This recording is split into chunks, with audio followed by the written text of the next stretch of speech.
હવે આટલું હેન્ડ આઈ કોઓર્ડિનેશન થાય છે ને આ થાય તો આ બાળકો માટે સારું કે નહીં? બાળકો માટે આ સૌથી બેસ્ટ છે. એનું રીઝન છે કે આપણે કોઈ બી સ્પોર્ટ્સની વાત કરીએ, કોઈ બી ચીજની વાત કરીએ, જેટલું કેચઅપ જલ્દી બાળક કરે એ ચીજને એટલા મોટા જલ્દી કેચઅપ ના કરી શકે.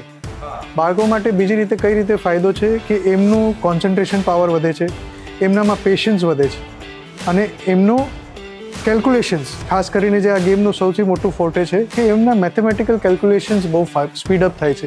અગર તમે દાખલો લ્યો, આ મારો પોતાનો પ્રેક્ટિકલ દાખલો લ્યો, તો મારી ડોટર જ્યારે સ્કૂલમાં હતી ત્યારે એણે 6 યા 7માં હશે ત્યારે એણે શીખવાનું ચાલુ કર્યું માહી બસ.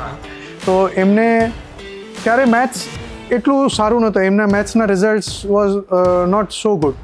તો જ્યારે એણે રમ્યું 6 મહિનાની અંદરમાં નેક્સ્ટ જે એનું રિઝલ્ટ આવ્યું હતું, ઇટ શોડ કે એનું મેથેમેટિકલ કેલ્ક્યુલેશન્સ ઇમ્પ્રુવમેન્ટ થયું છે. It becomes faster. કારણ કે આપણે બ્રેનમાં આ બધું કેલ્ક્યુલેટ કરવા જઈએ છીએ તો ઈચ ડાર્ટ, તમારો એક ડાર્ટ લાગે છે, તમે કેટલા સ્કોર કર્યા, હવે તમારું શું બચ્યું છે, હવે મારે શું મારવાનું છે, હવે શું મારીશ તો મારું શું બચશે. એટલે કોમ્પ્લિકેશન્સ એટલા બધા છે ને, when you get habituated to it ના, એ નેચરલ છે તમારું મેથેમેટિક્સ એટલું સારું થઈ જાય, બહુ જ નેચરલ છે. એજના બાળકો માટે આ સૌથી બેસ્ટ છે. 10-12 યર ઓલ્ડ, 5 યર ઓલ્ડ. એકદમ